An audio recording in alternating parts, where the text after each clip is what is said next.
Hi everybody, Bill Bradford here at Samuel Seafood. Now this is our final market update before we head out to Boston for the Seafood Expo. Now I'm about to gear up and hit the road myself. In fact, I might even crank up more than a feeling to get in true Boston spirit. Now keep in mind, we will be broadcasting from the show itself. However, it's time to get started with this week's updates.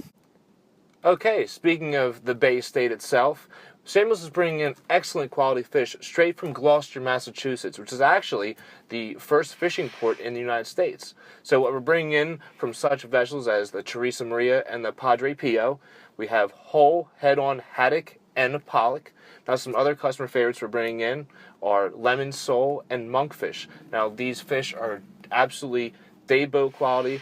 We have complete traceability, as I mentioned the boats' names. The whole fish, which are great options for your menu, as the quality is just at the utmost perfection.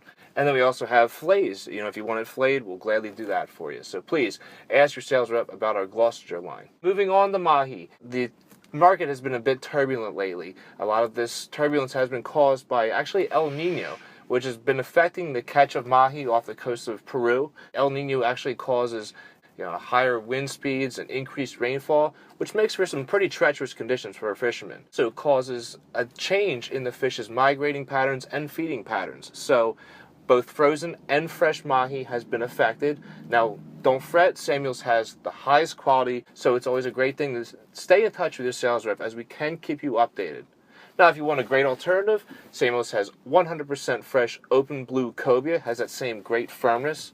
And we also offer a delightful 5 to 7 ounce fillet of frozen cobia. Let's get local. Regarding large clams, things are beginning to improve. However, the availability of top necks, cherry stones, and chowders are still somewhat tight. Shad season started a little later this year. However, Samuel's is bringing in fresh Georgia shad when available. These are being caught in the beautiful rivers of Georgia.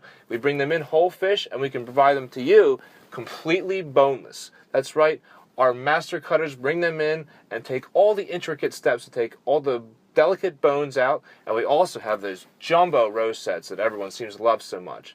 In fact, I want to go to my esteemed colleague, Dr. Fish, and he'll explain some of the history on shad. Hey, Will B. It's me, Dr. Fish, down here where all the magic happens in the warehouse. Spring has officially sprung, because as you can see, I have some wonderful shad roe here. Oh man, it's making me hungry. Every spring, American shad come up the rivers on the eastern United States, and they're a very historical and a very local fish for us in Philadelphia. Let me tell you a little bit more about it.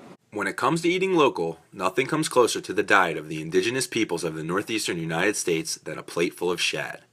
According to Micmac Indian legend, shad was originally an unhappy porcupine who asked the Great Spirit to recreate it in another form. The Great Spirit obliged by turning the porcupine inside out, dubbing it shad, and hurling it into the river.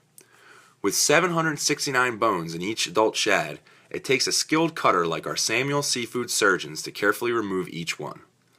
During the American Revolution, the Continental Army emerged from many harsh winters on the backs of shad diets, nailing fillets to wood planks and setting them on the coals of their fires. This slow cook method allows the bones to disintegrate, leaving only delicious, savory flesh. A member of the herring family, American shad contains twice as much omega-3s per pound as wild salmon, making them surpass delicious and become nutritious. This highly regulated species is protected in the open ocean and can only be harvested when it swims upstream to spawn, carrying with it a bellyful of that delicious seasonal delicacy, shad roe. Talk to your sales rep today about shad fillet, shad roe, and whole shad, and bring George Washington's self-professed favorite fish to your menu. All right, Dr. Fish, always very insightful. Thank you very much for that. So that's about it for me this week. Now I'm going to head up to Boston. I have more than a feeling just about to start. If you are in Boston for the Seafood Expo, visit Samuel's at booth 1853. If not, don't worry. We are going to be broadcasting from the show to give you all the latest updates. So this is Bill Bradford saying, remember, we're not broadcasters, we're fish people.